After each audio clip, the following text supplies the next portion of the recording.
So good to be here. Thanks to Don and all the others who set up this forum. And thanks to all of you for coming. This is really a pleasure for me to talk about these issues. I've cared about these issues ever since I was a kid. My mom is a social worker, and I remember the hours that she put into helping folks get back on their feet, helping folks get back to their communities, helping folks get back to their families. And I saw the glimmer in my mom's eye when she felt like she could do some real good. And so for me, that's been an inspiration. That's one thing that has taken me through life, that desire to help folks get back to where they can be, help them realize their full potential as people. I am also extremely glad to see so many members of Stanton City Council here. Stanton has a 150-year history of being a caring community, one of the most caring communities I think that anyone will find in this great Commonwealth. And Stanton, I think, is a shining example of a place where people care for each other, they show the American values of compassion, and they show the American value of common sense. And those are two values that I learned from my parents. And let me just talk about that for a minute. I'm a businessman. I am so impressed by the alphabet soup array of services and agencies that provide services for the intellectually disabled, for folks who need mental health services, for folks who are trying to get off drugs. I have a lot to learn, and I hope that some of you will help me learn and help me get up to speed. One thing I think I can share with you is values.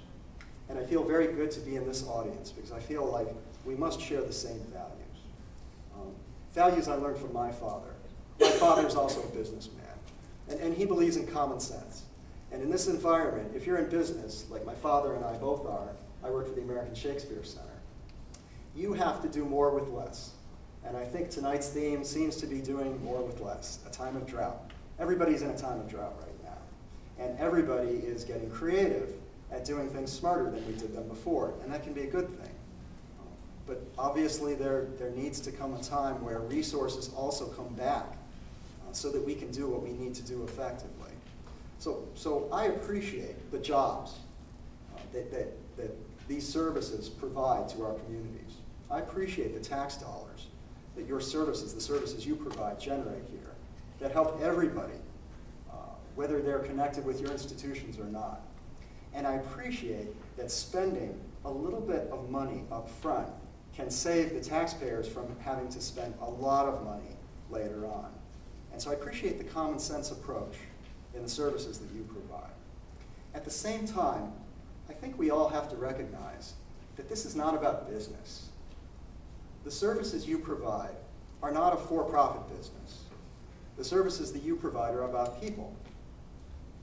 They're about our sons and daughters, our brothers and sisters, our mothers and fathers. They're about our families and our communities. And they're about all of you as people who have chosen to provide these services because you care about other people. And sometimes you are in difficult situations.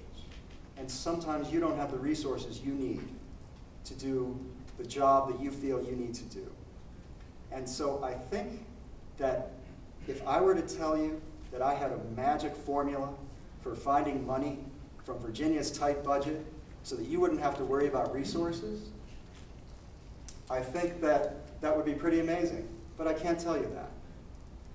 All I can tell you is that if I'm fortunate enough to go to the House of Delegates, that I will bring the values of common sense and compassion to be an advocate for the vital human services that we need, that our community needs, that our families need, that our country needs, so that every family, every person can realize their full potential. A society is judged by how much of a helping hand we extend to those who need it the most. And you all have been extending that helping hand. And I think we need more folks in Richmond who are willing to apply the values of common sense and compassion to help you continue to extend that helping hand.